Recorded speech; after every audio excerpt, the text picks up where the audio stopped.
of the Weave's best bets here on the Field of 68. We are presented and sponsored, of course, by BetRivers. Guys, it's conference tournament week. It's rolling. We have the first of the power conferences kicking off today. We've got the ACC. Kai, I wouldn't say the games are totally exciting, no, but they are happening. That's one thing you can say about them. There were also some games yesterday, some very entertaining ones. I think we know what the biggest takeaway is, but Kai, I'm going to see if you go there. What did you see last night? I watched one of the most amazing games ever between Chattanooga and Furman. End of regulation. Chattanooga's up 3 after a massive comeback. The coach tells them to foul. Every player is doing the foul sign.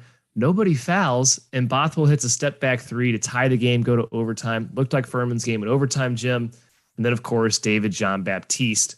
Holy moly. 40-footer at the buzzer to win.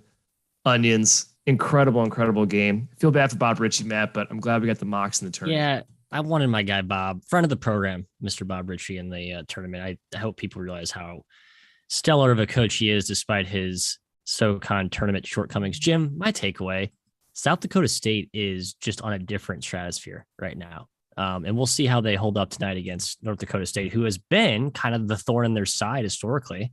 But I think this team's just operating on a different level. And I kind of think they smacked North Dakota State. I've gone back and forth on this.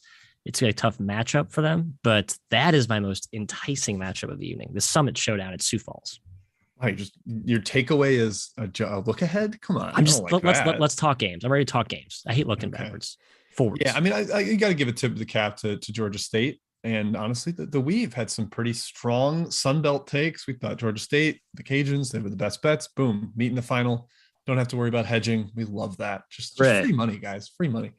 All right, let's get into tonight before Matt combusts. He's Jim. I like Gonzaga now. Yeah, I love Gonzaga. All right, well, Matt, let's start with that. Gonzaga and St. Mary's, round 3 of this season. We saw the last one go decidedly the way of the Gales late in the year. Last night, it was kind of funny. Randy Bennett was like, yeah, we're not going to do any scouting. We played them a week ago. We're going to do basically the same thing. We'll watch the film of that game. He and Few both are, I think, excited about the fact that they don't have to do any prep. They're just kind of like, all right, let's play. Let's get our teams out there. So who do you think that benefits, or do you have an angle in this one? I don't. Spread open 13.5. It's been bet down a little bit to minus 13. So some Gales money, Kai, and for good reason. People obviously looking at what just happened in the last matchup when I think the Gales, I don't know if exposed Gonzaga, but found a way to find success against them, both on offense with carving them up with Tommy Kuzi, aka Steve Nash, and ball screens, playing inside out, but then also getting back on defense and completely taking away Gonzaga's transition attack. However, Kai, I think Gonzaga is a little bit annoyed, angry even by that sort of embarrassing effort at St. Mary's. I wonder if they come out tonight with a little piss and vinegar in the loins and smack the Gales. What say you?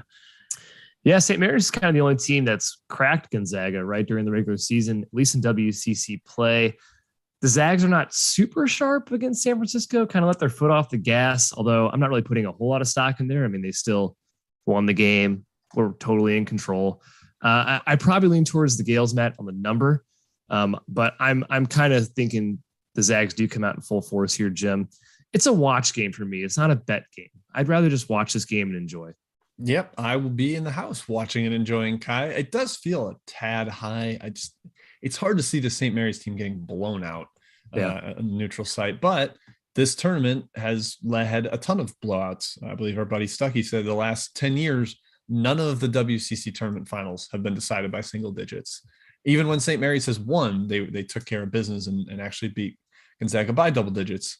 Last night was weird with Gonzaga. It felt like the final 4 minutes, they were just like, let's get to tomorrow.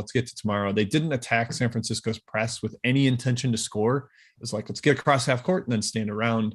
That's not really like them. They're usually foot on the gas pedal. I think we see more of that today. So I'm leaning towards St. Mary's on the number, but I have some matchup concerns. And Kai, like you said, I want to enjoy it. It's going to be a great one. Hey, do we like the under here? I feel like we were leaning toward under. Here's the no. Okay. Kai disagrees. I don't want to take a Gonzaga under personally. No, thank you. Well, First matchup, 147.5 went under. Second matchup, the one St. Mary's won, 144.5 under. Today, 140.5. So the odds makers continue to chop into that. I'm curious if that's even low enough, just with the way I think St. Mary's can effectively control the tempo. Yeah, and until I speak again, I'm going to fix this. That's a horrible glare in my eye right now. Thank you. Give me a quick 30. All right, I'll dish to Kai first on this next game. Mid-show. Yeah, Kai, let's go to the CAA where UNC Wilmington may have gotten a beneficial call to get by John Meeks. I don't think it was a charge. I'll just come out and say it. It was not a charge. Not a charge. That's it. Those games, those are like, they're almost never charges. The Missouri State Drake games, the only time I've seen a ref get it right. Tucker DeVries hit 2 free throws to win after a correct block was called. But Delaware, man, Kai, you said it on Twitter. They daddied Towson. They took care of business. Basically, we're up double digits most of the game. Re-extended late after a mini run. How do you see this happening? We got the 5 seed as a favorite over the 2 seed. UNC Wilmington continues. They stay getting disrespected. Kai, is that line correct? I know. Once again, UNCW is a dog as a 2 seed in this tournament. I think the line's correct. I mean, UNC Wilmington is lucky. People have talked about Providence being lucky. This team is lucky. Excuse me. First, the charge call, absolute nonsense. Okay, then they get Charleston on a 4 for 13 game from 3 and 7 for 13 from the free throw line. And apparently 14 for 30 on layups. Unbelievable. And this extends to the entire CAA season. Team shot 67.5% from the free throw line against Wilmington during the year. I mean, that's as lucky as you can get. I think it runs out here. Matt, Delaware looked awesome against Towson. Yep. Painter was looking spry. He did not look like he was hobbled too much by injuries. They were fired up. Jair Davis is a monster. Davis, man. He rocks. UNC Wilmington did sweep them, but I think the Hens are better. They didn't have Davis the first game. And again, they shot poorly from the free throw line in game 2. So I think this game is Delaware's. I also want to see Delaware in the tournament. Inglesby, it's been a long time coming for him. He's dealt with so many injuries year in, year out. He has the most talent here. Go Delaware. I'm with you, Kai. I like Delaware. I think the price is accurate. You're not getting like any sort of bargain here, laying 2 against UNC Wilmington, but I think that's the right side. They went very impressive effort against Towson, team that I was in love with. And you're right, Kai. I think the UNC Wilmington luck train expires tonight. Although, I mean, Jim, maybe this is just the way the season's going to go for them. If they have like that innate confidence now that even when their back's against the wall, they're going to find a way to pull it out. I hate buying into such cliche narratives, but it seems like when it repeatedly pops up, there could be some real juju there.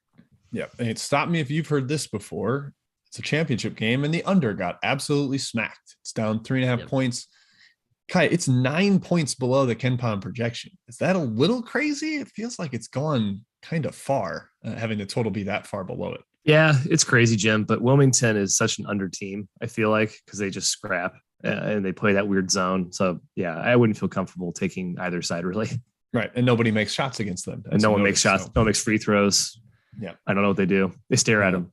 Yeah, so part of me still leans towards the under. Obviously, that kind of blew up in my face with the Sunbelt one yesterday. I should have taken the SoCon under. Still won in overtime. I picked the wrong one. It's on me.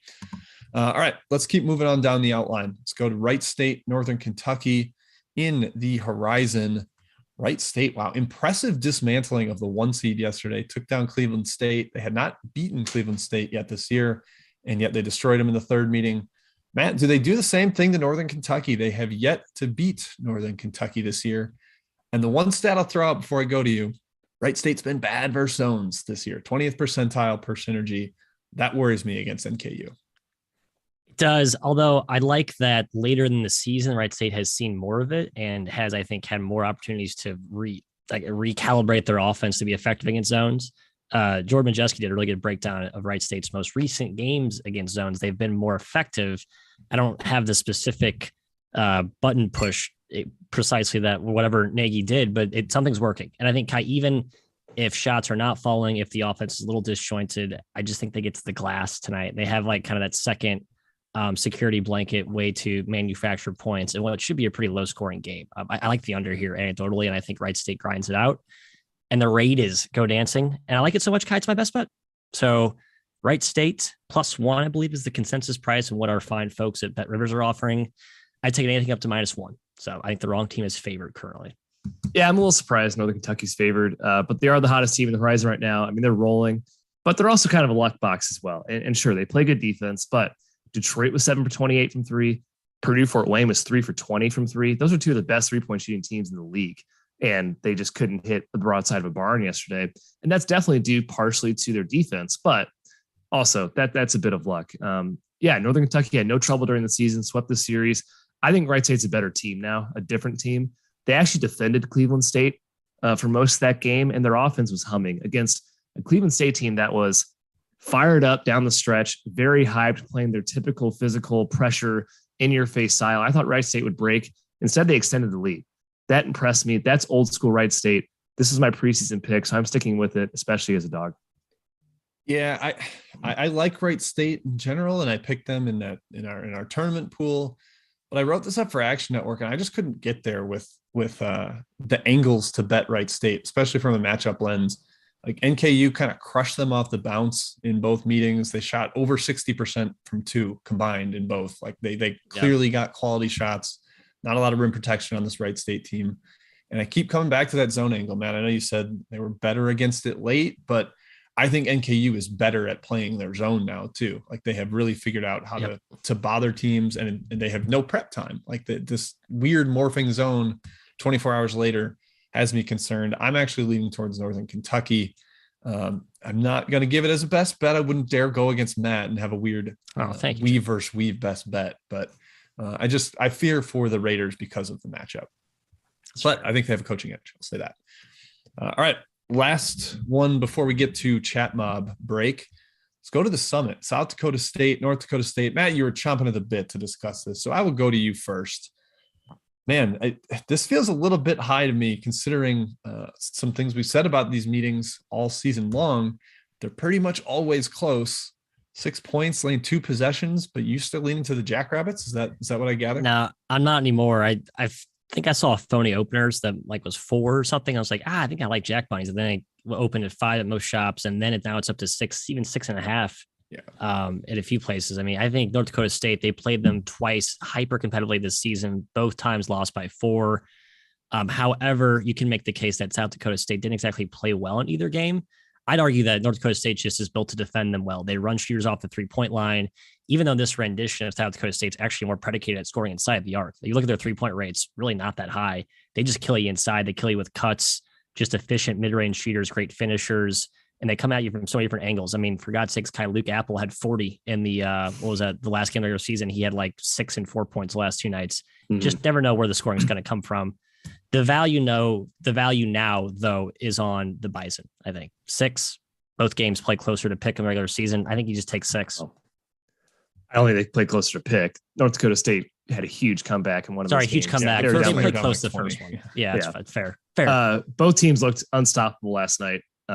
These games, though, I'll say it third time, they're always close. Both games did end in 4 points. And hey, they were down by a lot, North Dakota State, in that first game, but they did come back. They made it a game. Huge rivalry.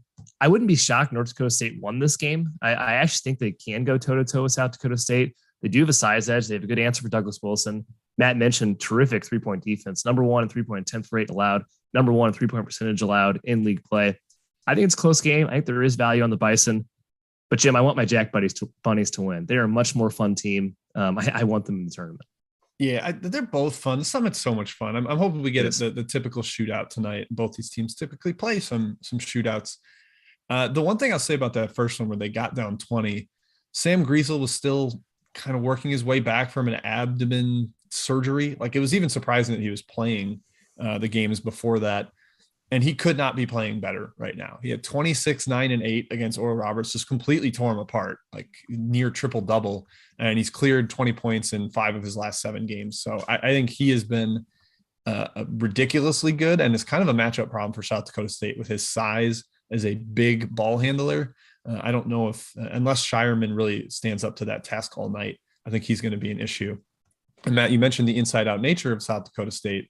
Well, North Dakota State probably has the best big man combo in the league with Grant Nelson and Rocky Cruiser. They actually can guard the paint a little bit and force South Dakota State to shoot over the top, which they're capable of. But I just think, the spread's a little too high. North Dakota State +6 was close to a best bet for me. But I'm not going to give it out because of Kai, like you said, we want the Jack Bunnies in. I want to see them in the tournament. All right, let's get into the chat mob. I see some questions flowing in. Folks, make sure to hit that like button today. Kai, what do we have? You Mizar? You are Mizar. Yeah, a couple of questions about Ryder Manhattan.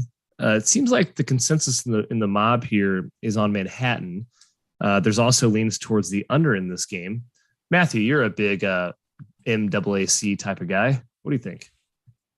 I mean, this is the absolute hardest of stayaways. I don't know how you can trust either team. I know Riders play a lot better. Lately, they made some schematic changes to their defense. They're actually guarding people for a change, and they do have talent, which is why we pegged them as I think I had them 5th in my preseason rankings. I also think Manhattan's uber talented.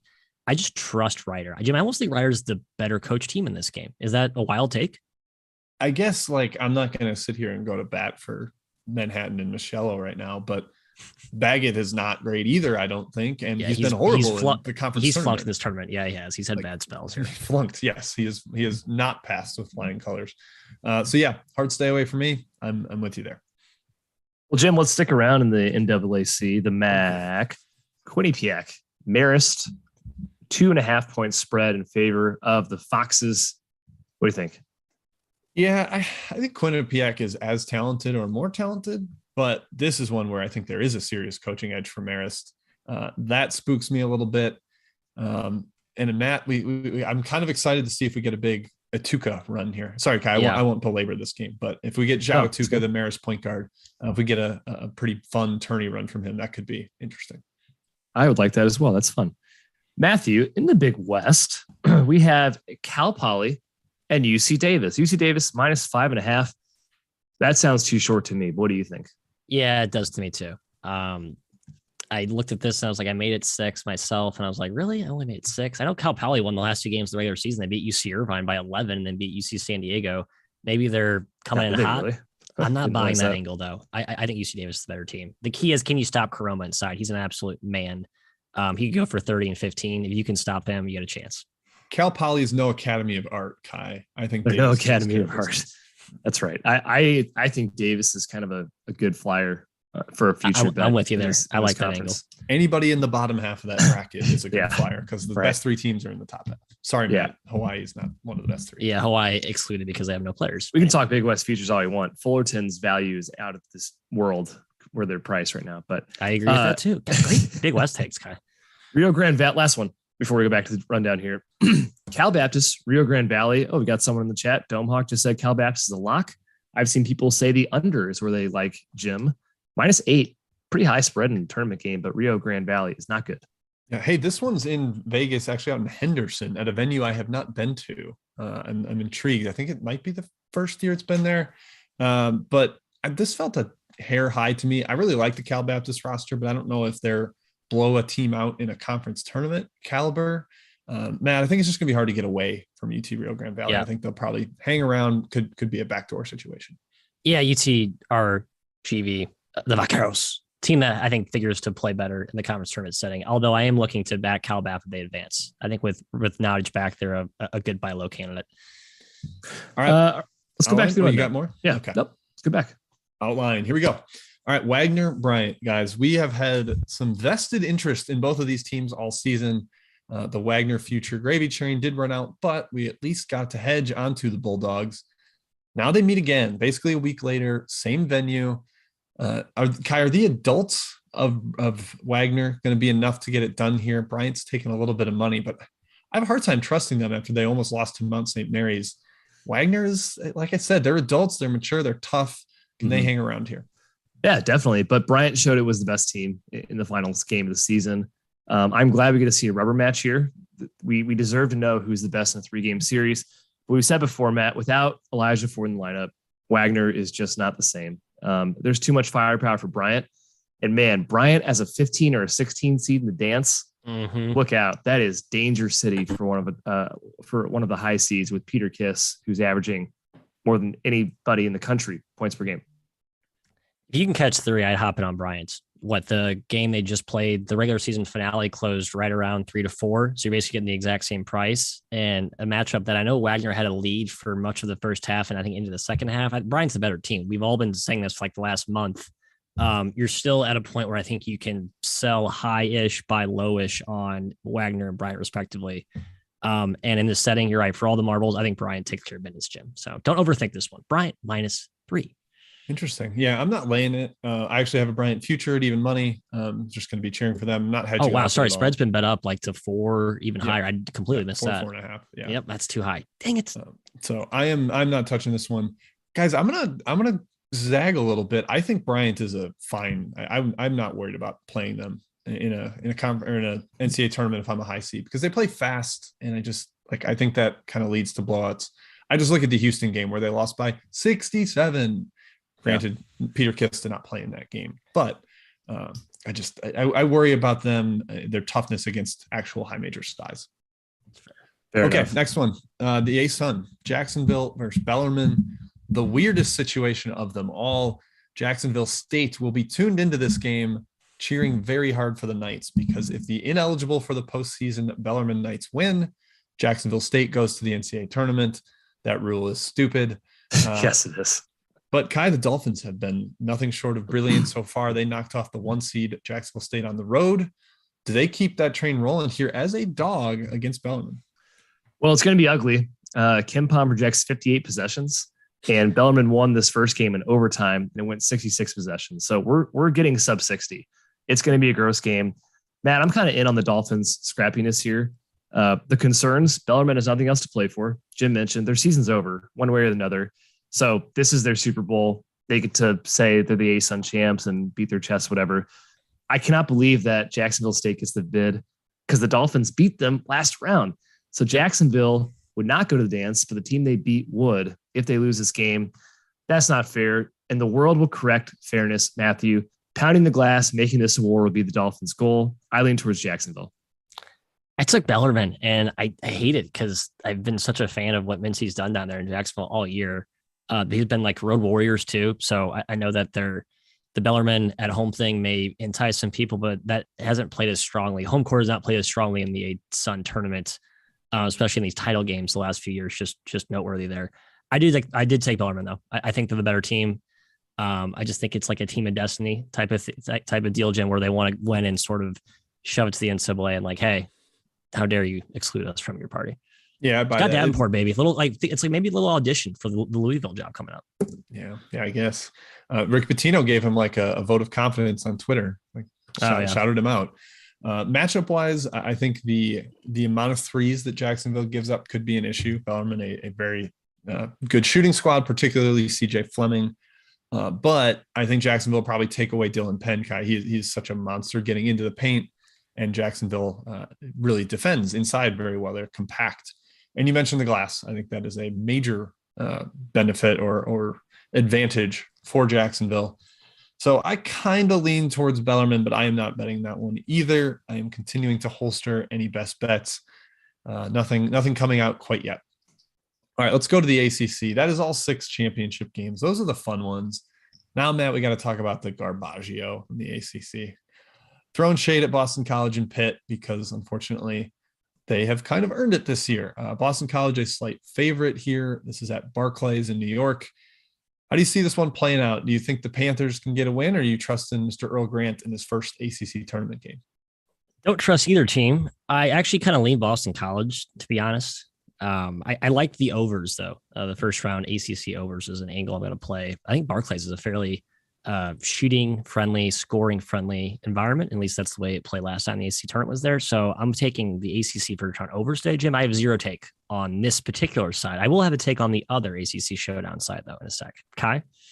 BC won this first game by 13. That shocked me. I think I was on Pitt that game, full strength, but Pitt was awful. It was an off night, 38% from 2, 28% from 3, 58% from free throw line. Can't really do much worse than that. I think Pitt's better. So I think the +2 is there's a lot of value there, Jim, but there's a huge coaching edge. I think Earl Grant's a much better coach than Capel. That scares me. In a tournament setting, don't really trust Pittsburgh as well, but there's value there. They should live with the line. Hopefully they just make those free throws. Yeah, Kai, that you hit the thing that matters most to me, I think, is the coaching edge. I can't bet Jeff Capel against Earl Grant in a tournament setting. I can't do it. You can't make me do it. I'm just not gonna get there. I do like Pitt's roster a little better. I'm with you, especially with Ithiel Horton giving them some actual perimeter punch, but I can't get there. I'm betting Pitt. Just feels wrong to me. All right, Matt, we got 2 more ACC games, only one on the outline though. Going to you again on Georgia Tech, Louisville. You have been a Cards guy for most of the season before we finally gave up on this team. We were late to give up because they had given up before we did. Do you think they actually come out with a renewed effort for maybe Pegues's last coaching game with them, or have they fully rolled over? Have they fully quit? What do you think? Yeah, there's a time to back him. It's here at this price against a Georgia Tech team I'm not really a fan of, but I don't know. There just seems to be something especially stinky about this Louisville situation. So I'm not involved here. Again, I'm on the over, Kai, but no side take. I think the price is actually about where it should be. Excuse me. I'm not thinking about this one. Just take Georgia Tech. Louisville's completely broken, and Georgia Tech's recent games beat BC, lost at Clemson by 4.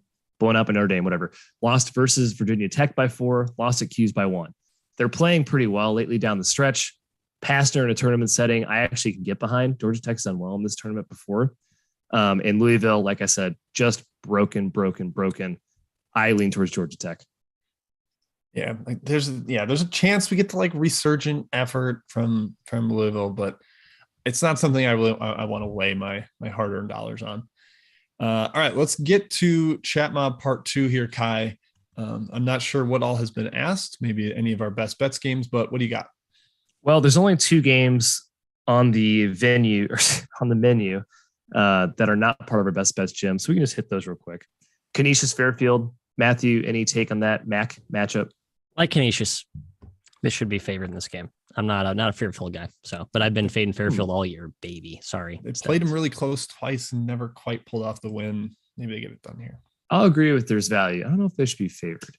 But Jim, too far. Sorry, maybe too far. I apologize. You get Bakersfield, Northridge, 6.5 is a lot of points, in my opinion. Man, this is a claw your eyes out game if there has ever been one. I do not like watching either of these two offenses operate. My numbers, Matt, indicated an over. I think we talked about how Bakersfield has popped as an over team for us, and I refuse to acknowledge it. I refuse to bet it. My theory is that models can't like comprehend how poorly Bakersfield shoots from the mid-range and how many mid-range shots they take. Like no offense has ever done what they're doing. It breaks models. So Kai, I'm with you. I think the number may be a tad high. Northridge is a little bit healthier than they were during the year. They've been better with Bean in the lineup. I think they can hang around. Bakersfield, not a team I trust laying more than 2 possessions. No. That's it, guys. And what's fun about this show is there's still 3 more best bets on games we have not touched yet. So Jim, start us off. Late reveal. Yeah, I saw some chatter about this in the chat, but I am on the UTSA Southern Miss under. I love Conference USA unders in that football stadium with the weird setup. Both these teams have personnel issues. Jordan Ivy Curry, the point guard for UTSA, left the program in late February. That robs them of their primary shot creator. I think that hurts the scoring in this one. And then also Southern Miss has been missing like 3 starters. They might get a couple of them back. Matt, I know you sent us a quote from their coach that hinted that they might get some guys back, but I don't think the continuity will be there. I think they'll be rusty running offense. And again, that venue is so freaking weird and hard to shoot in. I like the under. I've seen 138.5. Let me double check. There's a couple different UTSAs on the betting board for some weird reason. Yeah, I see 138.5 still. So that is my best bet for the day. Kai, what do you have? Guys, I'm going with Utah Valley. -12 against Chicago State, our Cougars, Matthew. Too much size here for Utah Valley. 1.53 points per possession in the first game. 61% offensive rebounding rate. There was no stopping them. 61, more than half. Chicago State scored 1.3 points per possession that game at home and still lost by 14. Yeah. Still lost by 14. They had their best offensive effort ever and still lost by 14. So, hey, I'm glad the Cougars get to go to Vegas. They take advantage of Tarleton and Dixie being in this league, and they get the bid to the postseason. I hope they had fun in Vegas last night because I think this is going to be a rout. Fardal's AMAC is going to have 20 and 10, whatever. Name how many rebounds and points. Utah Valley -12. I like that. Hey, I want to go back to Jim's best bet real quick before I give my second best bet. I do like Southern Miss quite a bit. So I think they're getting Stevenson back. I just think that should be close to a pick. So just a quick little inclusion there. Wright State +1 was my first best bet. We already covered. My second, the Fighting Kevin Keats, NC State +5, taking on a now healthy Clemson team that seems to have been priced like right back to where we saw the peak of Clemson this year. And I think that has some merit in the fact that they now have PJ Hall and Hunter Tyson back. But I'm not ready to declare them the version of Clemson we saw early in the season, especially in a matchup against NC State team that can really attack them off the bounce.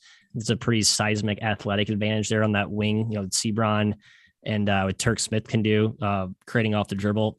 And it's just a team that figures to play well in this conference tournament setting where it's basically gave up on the regular season, disgusting efforts down the stretch. I think you get a really solid NC State effort for 40 minutes today. +5 feels like it's too high on a neutral. I like it. I'm kind of with you there. Clemson, yeah, they've trended up a little bit, but maybe with Hall back, they're not completely whole and they're not really ready to run their stuff the way they were early in the season. And NC State never quit. I will give them that. Down the season, they were not rolling over in kind of the same way that Louisville was, especially with Keats back. All right, that wraps it up for today. That is our show. We hit every game, I believe. So well done, fellas. The slates are about to pick up. They're about to get a lot meatier as we get through this week with all the other conference tournaments kicking off. So come back and join us. Same time tomorrow. Thank you to BetRivers. Thank you to Field 68 for putting the show together. Thank you to our producer, Zach, behind the scenes. And cheers to you all, Chat Mob. We'll see you again tomorrow, same time, 10 a.m. Central. Enjoy the hoops.